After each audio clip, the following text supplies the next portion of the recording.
Anthony Reid is another talented British driver who could win in just about anything. He twice finished runner-up in the BTCC in '98 and 2000 and won 15 races along the way.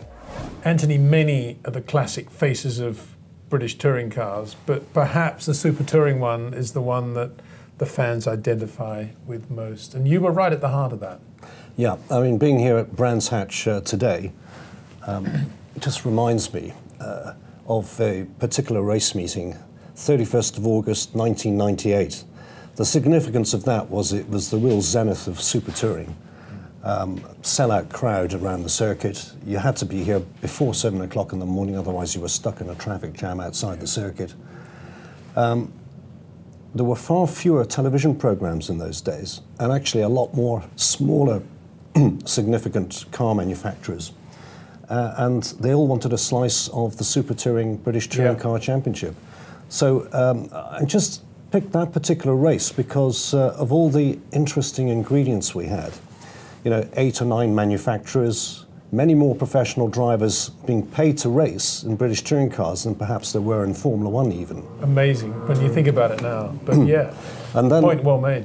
The other interesting elements, ingredients were Nigel Mansell was racing for Ford, Derek Warwick, an ex-Formula One driver, Tarquini, they were all in the championship, mixed in with the big names in British touring cars, John Clennon, Alan Menu, Rickard Rydell.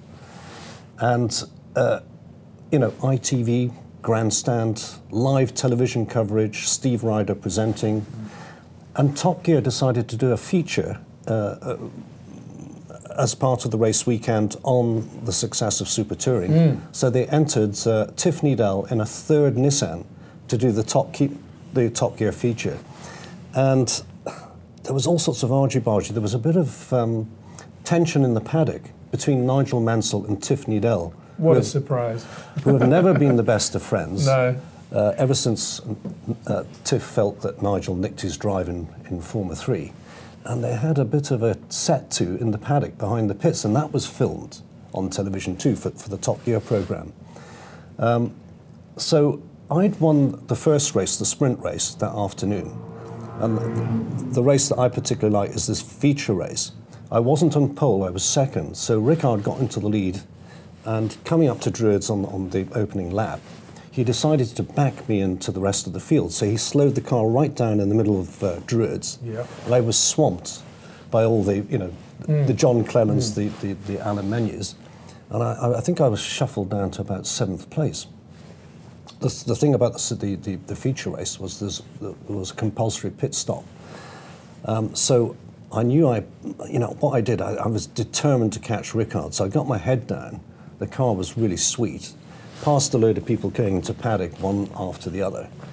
And after the pit stop, our crew at Ray Mallock Racing had done a great pit stop.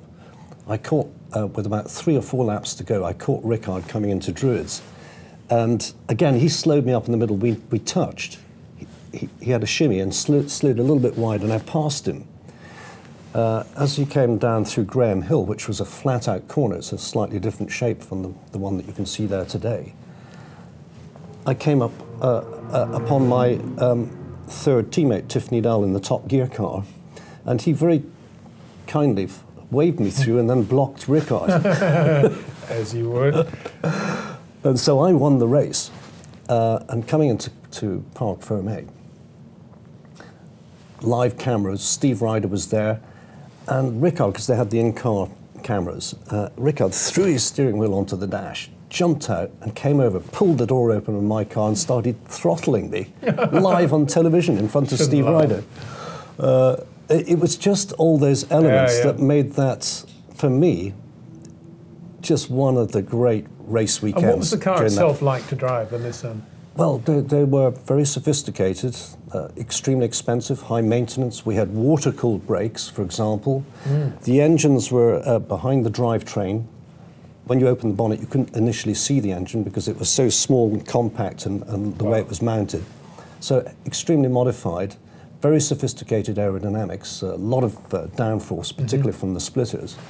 And the great thing about the Nissan was because I'd been with that project for 3 years, I had developed the car around my own driving style. It had my DNA in it. And for me, you know, the car and myself were at one, and we had a very successful season. We'd won 8 races and 11 pole positions out of a 26 race championship, and the car was absolutely flying.